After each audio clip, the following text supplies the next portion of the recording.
तो आरआरआर को लेकर तो बिल्कुल भी निराश होने की कोई बात नहीं है। मुझे निराशा है द कश्मीर फाइल्स को लेकर। द कश्मीर फाइल्स को तो बिल्कुल सबमिट किया जा सकता था, पर वो नहीं हो पाया, और इससे बहुत बड़ा नुकसान हुआ है मैं कहूँगा। क्योंकि देखिए, द कश्मीर फाइल्स का ग्लोबल लेवल तक पहुंचना बहुत ज़्यादा आवश्यक था, क्योंकि कई सारी जो बड़ी बड़ी देश विरोधी ताकतें हैं, उन्होंने जो नैरेटिव बनाकर रखा है ना भारत विरोधी, बाहर विदेशों में भारत विरोधी जो एक नैरेटिव बना हुआ है, उस पर एक बहुत बड़ा डेंट लगता। उस नैरेटिव को द कश्मीर फाइल्स ध्वस्त कर सकती थी। आज जितनी भी भारत विरोधी ताकतें हैं, देश के अंदर की, देश के बाहर की, उन्होंने हमेशा से विश्व के सामने ये बताने का प्रयास किया है कि भाई, हमारी भारतीय सेना कश्मीर में अत्याचार करती है, या जो मोदी सरकार है वो कश्मीर में अत्याचार कर रही है। धारा 370 को लेकर आप देख लीजिए, या सीए को जब जो कानून पास किया गया था, लागू किया गया था, उस समय आप जो भी ये बाहरी ताकतें हैं, जो भी बड़े बड़े एनजीओज हो, मीडिया हाउस हो, पॉलिटिशियंस हो, अमेरिका के डेमोक्रेट्स के, आप इस पर रिएक्शन जिस प्रकार के आए थे, उनके रिएक्शंस देख लीजिए। इवन कमला हैरिस के रिएक्शन आप देख लीजिए 370 हटाने के बाद के। उन्होंने हमेशा से ही भारत विरोधी स्टैंड लिया है, भारत की नीतियों की उन्होंने आलोचना की है। भारतीय सेना ही कश्मीर में अत्याचार करती है, ये इमेज उन्होंने पूरे विश्व के सामने बनाकर रखने का प्रयास किया है, जो कि लेफ्टिस्ट और लिबरल्स इसराइल को लेकर करते हैं कि भाई इसराइल फिलिस्तीन में अत्याचार करता है। वही बात ये पूरे विश्व के लेफ्टिस्ट और लिबरल्स, वोक्स जो भी है कहिए, उन्होंने भारत को लेकर ये इमेज पूरे विश्व के सामने प्रेजेंट की है कि भाई, भारतीय सेना कश्मीर में अत्याचार करती है। इवन आप देखिए, जब धारा 370 हटाई गई थी, तो कमला हैरिस, जिसको हमारे भारत के लेफ्टिस्ट और लिबरल्स ने काफ़ी प्रमोट किया था, तो कमला हैरिस ने क्या उस समय वक्तव्य दिया था, मैं आपको अगर एग्जैक्टली वर्ड टू वर्ड में बताऊं, तो कमला हैरिस ने एक इंटरव्यू में कहा था कि मैं कश्मीरियों को ये बताना चाहती हूँ, उनको याद दिलाना चाहती हूँ कि वे इस दुनिया में अकेले नहीं हैं। यानी कश्मीर को, इस एक सेंटेंस में ही कश्मीर को कमला हैरिस ने भारत से अलग समझ लिया है, अलग मान लिया है, अलग मानकर ही वक्तव्य दे रही है एक प्रकार से, कि मैं कश्मीरियों को याद दिलाना चाहती हूँ कि वे दुनिया में अकेले नहीं हैं। We are keeping track of the situation, हम परिस्थितियों पर ध्यान दे रहे हैं, उसको फॉलो कर रहे हैं, क्या हो रहा है क्या नहीं। There is need to intervene if the situation demands. भारतीय मुद्दों में अमेरिका को हस्तक्षेप करने की क्या आवश्यकता है। ये डेमोक्रेट्स का हमेशा से ही ये स्टैंड रहा है, कमला हैरिस हो, बाइडन हो, इससे पहले ओबामा भी देखिए, भारत जब वो आए थे तो जाते जाते भारत को एक सलाह दे करके गए थे कि भारत कैसे असहिष्णु हो गया है, इंटॉलरेंस बढ़ रहा है भारत में। ये ओबामा जाते जाते वक्तव्य दे करके गए थे मीडिया में, डेमोक्रेटिक पार्टी से है। और यही स्टैंड हम बाइडन का वगैरह भी देख सकते हैं, कमला हैरिस का देख लीजिए। भारत की नीतियों का इन्होंने हमेशा से विरोध किया है, और इसी कारण से भारत के जो लेफ्टिस्ट लिबरल्स हैं, वो उन अमेरिका के लेफ्ट लिबरल्स को बहुत पसंद करते हैं। इन्होंने दशकों तक पाकिस्तान को अरबों खरबों रुपए दिए हैं फंडिंग के नाम पर। बीच में ट्रम्प सरकार आने के बाद में उस फंडिंग को बंद किया गया था, पर अभी बाइडन सरकार ने फिर से उसे शुरू कर दिया है। Biden administration approves $450 million, $450 million Biden administration ने अप्रूव किए हैं पाकिस्तान को। और ये इसी महीने की न्यूज़ है, पिछले हफ्ते की ही ये न्यूज़ है। और ये पूरा जो बड़े बड़े सो कॉल्ड ह्यूमन राइट्स के बात करने वाले ऑर्गेनाइजेशंस है, कई सारे एनजीओज है, बड़ी बड़ी संस्थाएं, मीडिया हाउस, जो टूल किट गैंग वगैरह हम जो कहते हैं, उनको फंडिंग करने वाले ये डेमोक्रेट्स वगैरह, लेफ्टिस्ट, लिबरल्स पूरे विश्व के, इन्होंने हमेशा से भारत की छवि को खराब करने का काम किया है। कश्मीर मुद्दे को लेकर भारत को ही हमेशा इन्होंने दोष दिया है, भारतीय सेना को ही दोष दिया है, और इसमें मदद की है हमारे बॉलीवुड के कई सारे फिल्म मेकर्स ने, जिन्होंने शौर्य जैसी फिल्में बनाकर, हैदर जैसी फिल्में बनाकर भारत की छवि को विश्व के सामने खराब किया है। और इसी कारण से इन हैदर जैसी फिल्मों को लेकर सर पर नाचते हैं। शौर्य फिल्म में भी उन्होंने यही दिखाया था, के मेनन का वो एक सीन काफ़ी वायरल, सोशल मीडिया पर वायरल हुआ था। पर फिल्म का मुख्य उद्देश्य यही था कि भारतीय सेना कितनी इंटॉलरेंट है, कितनी असहिष्णु है, कितनी इस्लामोफोबिक है, भारतीय सेना कैसे अत्याचार करती है कश्मीर में ही मुस्लिम्स पर। यही एक नैरेटिव उन्होंने कुल मिलाकर बार बार अलग अलग फिल्मों के माध्यम से 1990 में कश्मीरी हिंदुओं के नरसंहार के बाद में बॉलीवुड ने कैसी कैसी फिल्में बनाई है कश्मीर को लेकर, आप उसका पूरा ट्रैक रिकॉर्ड देखिए। इन्होंने यही भारत की छवि खराब करने का बॉलीवुड के कई सारे फिल्म मेकर्स ने काम किया है।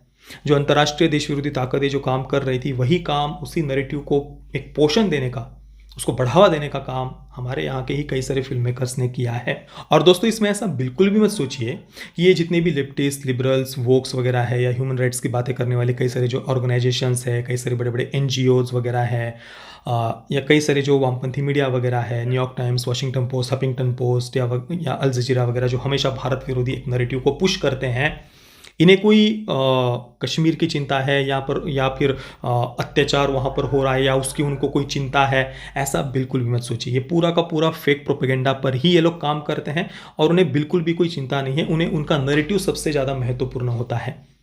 उनको कुल मिलाकर एक नैरेटिव ये सेट करना चाहते हैं कि किस प्रकार से एक इस्लामोफोबिया बढ़ रहा है, और इसमें उनकी पूरी वोट बैंक की पॉलिटिक्स है। माइनॉरिटीज़ को अपने साथ में लेने के लिए एक झूठा नैरेटिव चलाना। जो राष्ट्रवादी पार्टीज़ है उन्हें अगर साइड में रखना है किसी भी देश में, तो जो लेफ्टिस्ट होते हैं, तथाकथित सेक्युलर्स होते हैं, वो मेजॉरिटी को बांटने का काम करते हैं। मेजॉरिटी को बांट कर जो माइनॉरिटी है उन्हें अपने साथ में लेने के लिए पूरा उनका वोट बैंक का पॉलिटिक्स होता है। तो इन लोगों को ह्यूमन राइट्स की या फिर किसी पर भी अत्याचार की बिल्कुल भी कोई चिंता नहीं होती है। अगर चिंता होती तो पाकिस्तान और बांग्लादेश में पिछले 70 वर्षों में लाखों लाखों हिंदुओं का नरसंहार हुआ है। हत्या, लूट, बलात्कार हुए हैं। हिंदू बहन बेटियों के साथ में, बच्चियों के साथ में कितनी सारी बलात्कार की न्यूज़ सामने आती रहती है। उनके जबरन उनको घर से अगवा करके उनको जबरन निकाह कर देना, उन पर बलात्कार होना, कथित रूप से ब्लास्फेमी का आरोप लगाकर हजारों हजारों की भीड़ किसी व्यक्ति को मार देती है। लाखों हिंदुओं का नरसंहार हुआ है पाकिस्तान, बांग्लादेश में। अनगिनत मंदिर तोड़े गए हैं, हजारों हजारों मंदिर तोड़े गए हैं। ये पिछले 70 वर्षों में होता आ रहा है। तो क्या इस पर इनमें से किसी ने भी चर्चा की है? ये बड़े बड़े जो ह्यूमन राइट्स ऑर्गेनाइजेशंस है, बड़े बड़े सो कॉल्ड जो एनजीओज है, इनमें से किसी ने भी बात की? पिछले 70 वर्षों में एक बार भी आपको देखने को नहीं मिलेगा। पर यही लोग, उनका जो नैरेटिव है उसको पुश करने के लिए इन लोगों ने देखिए किस प्रकार से मलाला यूसुफजई, उसको रातों रात एक हीरो बना दिया। कथित रूप से बताया जाता है, जिस पर काफ़ी सारे प्रश्न भी लोग उठाते हैं, कथित रूप से मलाला यूसुफजई को एक गोली लगती है। अचानक से उसको तुरंत लंदन ले जाया जाता है, वहाँ पर वो बच भी जाती है और उसके बाद में फिर तुरंत उस पर अवार्ड्स की बौछार होने लगती है। रातों रात स्टार बना दिया जाता है और पूरे विश्व के सामने ये जितने भी लेफ्टिस्ट है, लिबरल्स है, वोक्स है, तथाकथित ह्यूमन राइट्स ऑर्गेनाइजेशंस है, एनजीओज है, वे पूरे विश्व के सामने तुरंत नैरेटिव क्या पुश करते हैं कि भाई पाकिस्तान तो खुद ही आतंकवाद का शिकार रहा है। पाकिस्तान आतंकवाद नहीं करता, पाकिस्तान तो खुद ही आतंकवाद का शिकार है। और देखो हमारे पास चेहरा भी है दिखाने के लिए, मलाला यूसुफजई। आपको विश्वास नहीं होगा, मलाला यूसुफजई 11-12 वर्ष की जब वो थी, तभी एक इंटरनेशनल मीडिया हाउस, जितना मुझे पता है बीबीसी ही था वो, तो उसमें मलाला यूसुफजई का एक लेख आया था। सोचिए 11-12 वर्ष में। अब इसके पीछे उनका क्या पूरा पॉलिटिक्स था, क्या राजनीति थी, कैसे पूरा ये हुआ, वे ही जाने। पर 11-12 वर्ष में अचानक से एक लेख आता है, फिर अचानक से कथित रूप से गोली लगती, फिर अचानक से ठीक होना, फिर अचानक से रातों रात सेलिब्रिटी बनना, और दूसरी तरफ लाखों लाखों हिंदुओं का नरसंहार हो जाना। पूरा का पूरा एक हिंदू समाज नष्ट हो गया पाकिस्तान से। बांग्लादेश में नष्ट होने के मतलब जो 22 से 25% हिंदू थे, वे आज वहाँ पर 6 से 7% है। इतना सब होने के बाद भी किसी को चिंता नहीं हुई। तो ये जो पूरा एक नैरेटिव है ना, वर्ल्ड वाइड, पूरा ग्लोबली भारत को लेकर, भारत के विरोध में जो ये पूरा नैरेटिव बनाया गया है, इस नैरेटिव को द कश्मीर फाइल्स ध्वस्त कर सकती थी। और इसके लिए आवश्यक था द कश्मीर फाइल्स को भारत की तरफ से ऑस्कर्स में भेजना। और film making point of view से भी अगर आप देखेंगे तो कश्मीर फाइल्स में कहीं पर भी कोई कमी नहीं थी। उसे जो काम करना है वो पूरी सटीकता से 100% वो फिल्म काम करती है। गली बॉय जैसी फिल्म से तो 1000 गुना ज़्यादा वो अच्छी फिल्म है। और उसके साथ तो मैं कंपेयर भी नहीं करना चाहूँगा, उसके साथ कंपेयर करना ही द कश्मीर फाइल्स का मैं अपमान कहूँगा। तो ये कितना बड़ा अचीवमेंट हो सकता था भारत की तरफ से द कश्मीर फाइल्स को भेजना, इससे पूरा एक नैरेटिव ध्वस्त होता।